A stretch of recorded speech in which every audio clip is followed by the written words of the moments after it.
Diário do Dr. Seward, 27 de setembro. Foram 2 horas antes de encontrarmos uma oportunidade adequada para nossa tentativa.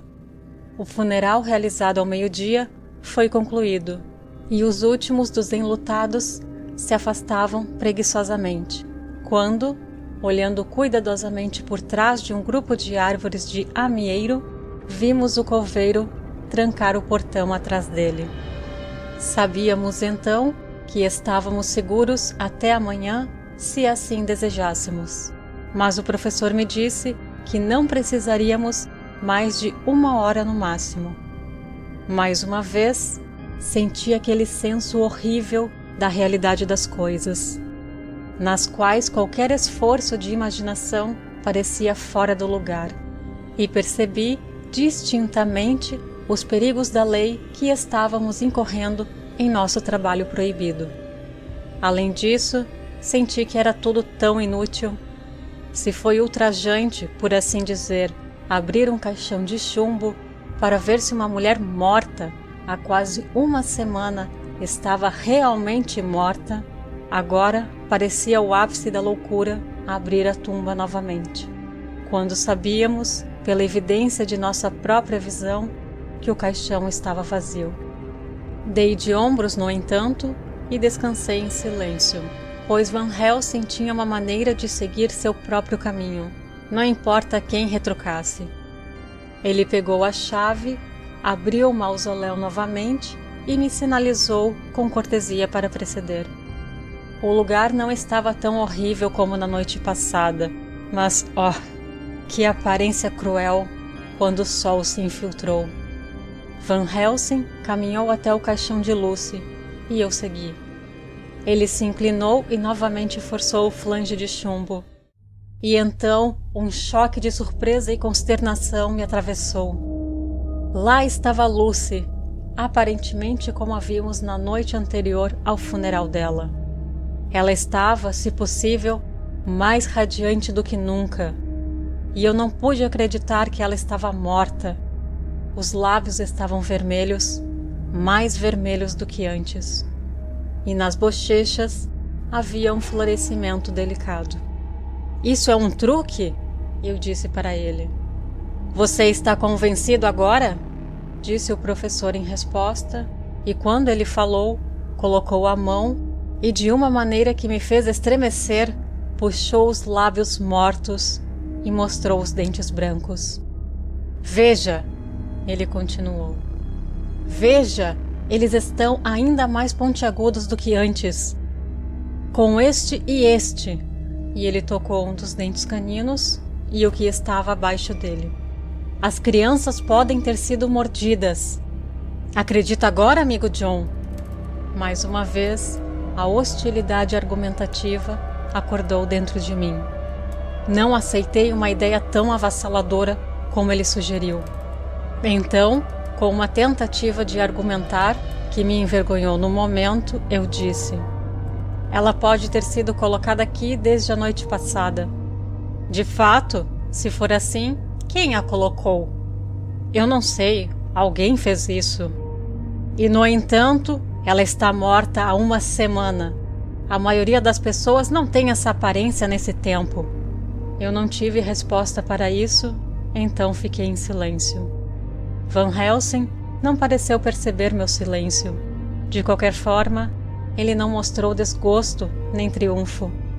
Ele estava olhando atentamente para o rosto da mulher morta, levantando as pálpebras e olhando para os olhos, e mais uma vez abrindo os lábios e examinando os dentes. Então ele se virou para mim e disse: "Aqui há uma coisa diferente de todos os registros. Aqui está uma vida dupla que não é comum.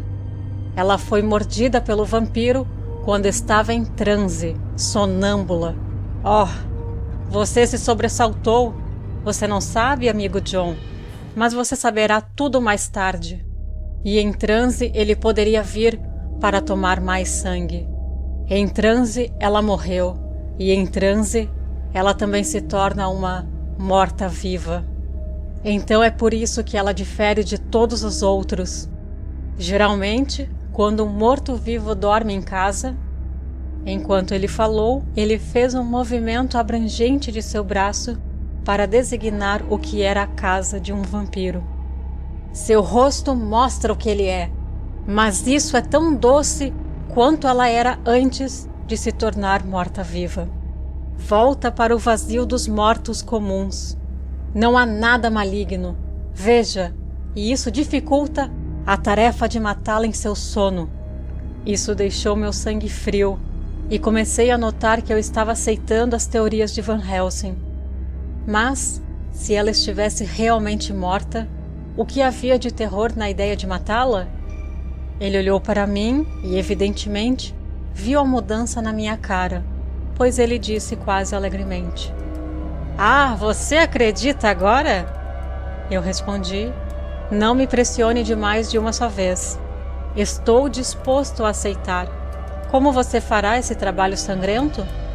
"Vou cortar a cabeça dela e encher a boca com alho, e enfiarei uma estaca pelo corpo dela." Fiquei estremecendo ao pensar em mutilar o corpo da mulher que eu amava. E, no entanto, o sentimento não era tão forte como eu esperava. Eu estava, de fato, começando a estremecer com a presença deste ser, essa morta-viva, como Van Helsing chamava, e a detestá-la. É possível que o amor seja subjetivo ou todo objetivo? Eu esperei um tempo considerável para Van Helsing começar, mas ele ficou como se estivesse envolvido em pensamento.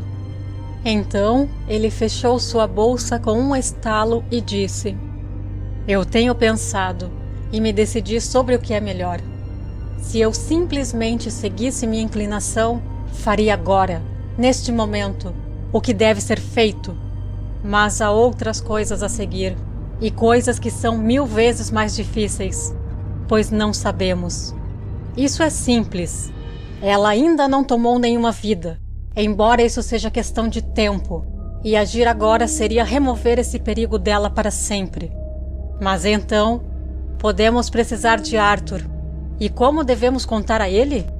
Se você, que viu as feridas na garganta de Lucy, e viu as feridas tão parecidas na criança no hospital, se você, que viu o caixão vazio ontem à noite e ocupado hoje, com uma mulher que não mudou exceto para ficar mais rosada e mais bonita, uma semana inteira após ela morrer, se você sabe disso e sabe da figura branca ontem à noite que trouxe a criança ao cemitério e ainda assim duvida de seus próprios sentidos, como então posso esperar que Arthur, que não sabe nada dessas coisas, acredite? Ele duvidou de mim quando eu o tirei do beijo dela quando ela estava morrendo. Eu sei que ele me perdoou porque, em alguma ideia equivocada, pensou que o impedi de dizer adeus como ele deveria. E ele pode pensar que, em alguma ideia mais equivocada, essa mulher foi enterrada viva. E por um erro maior ainda, que a matamos. Ele então argumentará que somos nós equivocados, que a matamos por nossas ideias, e assim ele ficará infeliz para sempre. No entanto, ele nunca terá certeza. E isso é o pior de tudo. E ele às vezes pensará que sua amada foi enterrada viva, e isso tingirá seus sonhos com os horrores que ela deve ter sofrido. E ainda, ele pensará que podemos estar certos e que sua tão amada era, afinal, uma morta-viva. Não! Eu disse a ele uma vez e, desde então, aprendi muito. Agora, como sei que tudo é verdade, 100.000 vezes mais, eu sei que ele deve passar pelas águas amargas para alcançar a doce. Ele, pobre, terá uma provação que fará com que a face do céu fique negra sobre ele. Só então poderemos agir de uma vez e dar-lhe paz. Já me decidi. Vamos. Você volta para casa esta noite, para o seu asilo, e veja que está tudo bem. Quanto a mim, passarei a noite aqui, neste cemitério, da minha maneira. Amanhã à noite, você virá até mim para o Hotel Berkeley, às 10 da noite. Vou chamar Arthur para vir também. E também aquele bom jovem americano que doou seu sangue. Mais tarde, todos teremos trabalho a fazer. Eu vou acompanhar você até Piccadilly e jantar lá, pois devo estar de volta aqui antes do pôr do sol. Assim, trancamos o mausoléu e saímos. E passamos por cima do muro do cemitério, que não era uma tarefa muito difícil, e voltamos para Piccadilly.